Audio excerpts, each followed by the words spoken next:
नमस्कार। अभी हम मिथिला हाट से लाइव हैं और हमारे साथ यहाँ पर आप देख सकते हैं कि भारत सरकार के पूर्व केंद्रीय मंत्री श्री देवेंद्र प्रसाद यादव जी, युवा नेता नजरे आलम जी, समाज सेवी प्रमोद कुशवाहा जी, युवा हमारे चहेते भाई लालू यादव जी समेत कई सारे लोग हम लोग मिथिला हाट का जो है यहाँ पर आनंद ले रहे हैं। अब यहाँ पर गाँव में आप सोच भी नहीं सकते थे कि शहर के बोटिंग का मज़ा हम लोग ले पाएंगे, लेकिन अब बदलता बिहार और बढ़ता बिहार का यह एक प्रतीक बन चुका है। और मिथिला हाट जो है आज किसी परिचय के मोहताज नहीं है। हर जगह जो है मिथिला हाट की चर्चा हो रही है। देश और विदेशों में भी मिथिला हाट की जो है यहाँ पर चर्चा जोरों पर है। तो हम लोग यहाँ पर जो है अभी बोटिंग का मज़ा ले रहे हैं। और क्योंकि यह 18 एकड़ में फैला यह बड़ा तालाब अपने आप में एक मनोरम उल्लास उत्पन्न करता है और ख़ास तौर से युवाओं में एक अलग ही क्रेज बन चुका है बोटिंग का। और यह अररिया संग्राम स्थित मिथिला हाट है, जो यहाँ पर बिहार सरकार के जल संसाधन मंत्री माननीय श्री संजय झा के अथक प्रयास से इस मिथिला अर्बन हाट का निर्माण किया गया है। और इस मिथिला अर्बन हाट में मिथिला के सभ्यता संस्कृति से जुड़ा व्यंजन के साथ साथ यहाँ पर जो है विभिन्न तरह का स्टॉल भी लगा है, जहाँ आकर के आप खरीदारी कर सकते हैं और बोटिंग का मज़ा भी ले सकते हैं। आइए यहाँ पर हम सर से जानना चाहेंगे कि सर क्या कहना चाहेंगे। मिथिला में इस तरह का बेहतरीन व्यवस्था किया गया है, तो आज आप बोटिंग का आनंद भी ले रहे हैं, तो क्या कहना चाहेंगे स्थानीय लोगों से और देश और प्रदेश के लोगों से।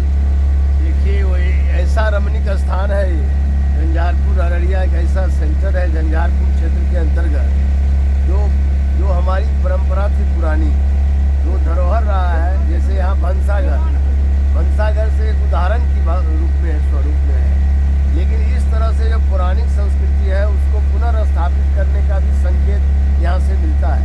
क्योंकि अभी जो दुनिया ऑनलाइन ज़माना हो गया है, ऑनलाइन में अच्छाई भी उतना ही चल रहा है जितना बुराई भी हो रहा है।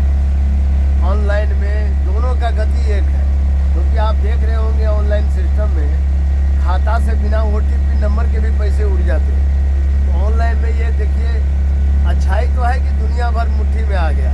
मोबाइल के जरिए दुनिया भर के चीज़ ट्रांसपेरेंट हो गया, आपका मनी ट्रांजैक्शन हो जाता है, बैंक से आप सब कुछ कर सकते हैं। लेकिन उसी के साथ साथ खराबी भी उसी गति में उसी वेलोसिटी में बढ़ रहा है।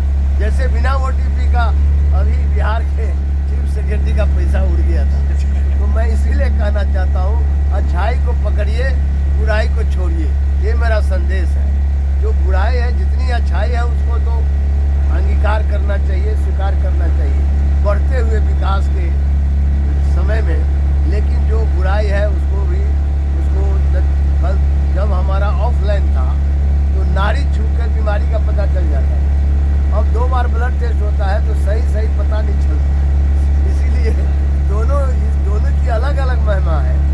परंपरा हमारी जो है उसको जीवित रखने का भी जैसे भंसाघर है, और ऐसी हमारी संस्कृति को भी यहाँ एक संकेत मिलता है पुनर्जीवित करने का। और हमारा जो संस्कृति है वो हमारा धरोहर है, और विरासत में मिथिलांचल को मिला है। ये अद्वितीय है, ये बार बार कहीं दूसरी जगह आप तुलना नहीं कर सकते हैं। इसीलिए मिथिला अंचल की एक गरिमा है, एक ऐतिहासिक प्राचीन हमारी संस्कृति है। इस प्राचीन संस्कृति को बचाए रखने की जिम्मेदारी मिथिला अंचल के लोगों को विशेष रूप से करना चाहिए। सर, मिथिला में विकास की असीम संभावनाएं हैं। संभावना तो ये उदाहरण के रूप में आप देख रहे हैं, यहाँ असीम संभावनाएं हैं। क्योंकि मिथिलांचल ऐसा है जिसमें रिसोर्सेज की कमी नहीं है। इतना ज़्यादा हमारे पास तालाब पहले भी रहा है। पूरे मिथिलांचल में 80,000 तालाब थे। बाढ़ आने से, फ्लड आने से, क्योंकि जो बाढ़ है ये प्राकृतिक आपदा है, और ये बाढ़ के चलते जो नदियां हैं, जैसे यहाँ कमला बलान है बगल में, कोसी है, मुठी बलान है, यहाँ कई ऐसी नदियाँ हैं, नदियों का जाल बिछा हुआ है, जिसके चलते हमारा फसल बर्बाद हो जाता है। इसीलिए वहाँ हाई लेवल डैम नेपाल और भारत समझौता करके हाई लेवल बहुउद्देशीय डैम जब बन जाएगा तो पानी का भी कंट्रोल होगा, और उसी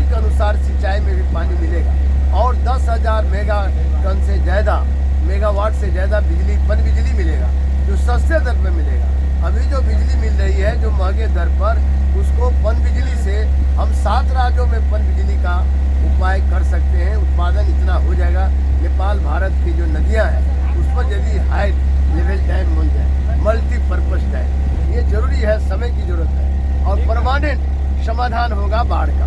बाढ़ का स्थायी समाधान जब तक नहीं होता तब तक हमारा फसल भी बर्बाद होता है, जो एम्बैंकमेंट बनता है वो भी टूट जाता है। और मैं समझता हूँ बहुत सारा नुकसान उत्तर बिहार में जो नदियों के चलते होता है, उसका उपाय यही है कि बाढ़ सुखाड़ का अस्थायी समाधान होना चाहिए। ये अभी ज्वलंत मांग है, इसमें भारत सरकार और नेपाल सरकार दोनों के संयुक्त प्रयास से होगा और दोनों देश को लाभ होगा, क्योंकि नेपाल भी हमारा मैत्री देश है।